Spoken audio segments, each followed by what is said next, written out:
Welcome. This is the 6th video in our series of statistics, and now we've started material that's in section 14.3 in your book called Cause and Effect. The major goals in this section are going to be identifying causation as a stronger condition or statement than is correlation.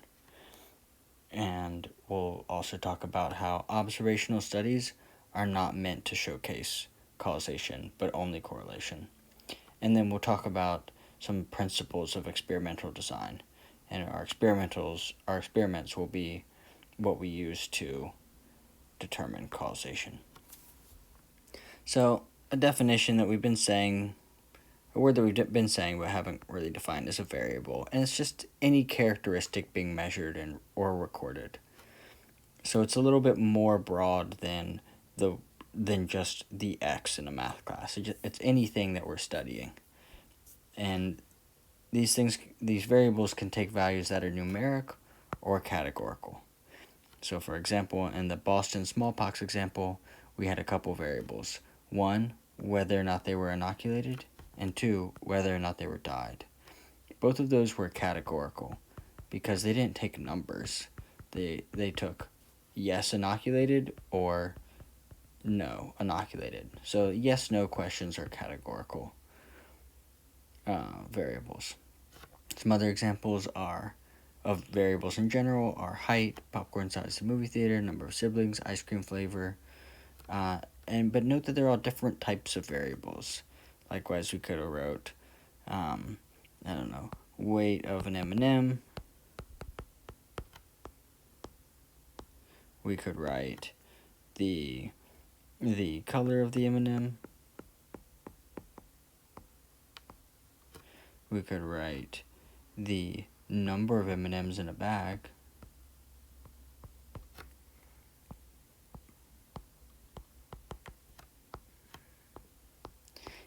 And you could also write your rank of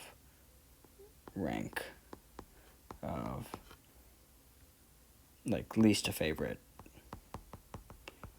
I don't know, maybe I'm talking about the style of M&M, like peanut versus caramel or something. And notice again, there's all these different types of variables. So, like weight of an M&M and the number of M&Ms in a bag, those are numeric. But they're also different kind of numeric variables. The number of M&Ms in a bag is a very discrete count. You don't really have half of an M&M. I mean, sometimes you get a messed up little piece, but really you count M&Ms and whole numbers. Whereas the weight of an M&M, there's always kind of a fractional weight, and if your scale were just more accurate, you could always get a more and more detailed weight or a more defined weight. So there's a distinction in that type of numeric variable. Likewise, we have these two different categorical variables, but the rank of your M&M's favorite at least has a natural ordering to it. Whereas the color of M&M's is a variable about M&M's, but it doesn't. There's no natural order to colors. Okay, so moving on.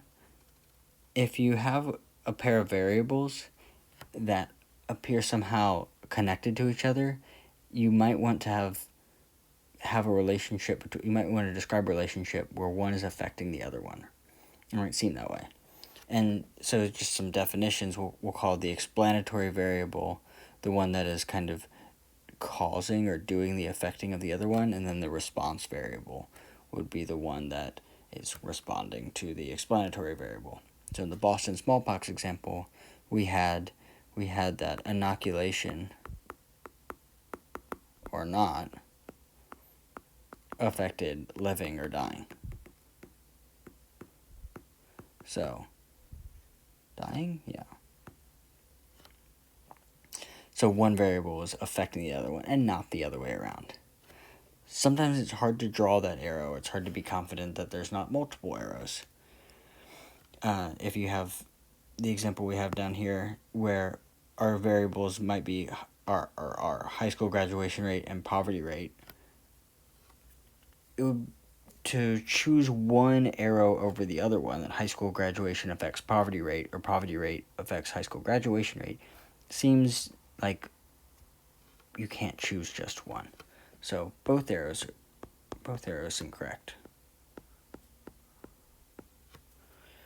Have merit.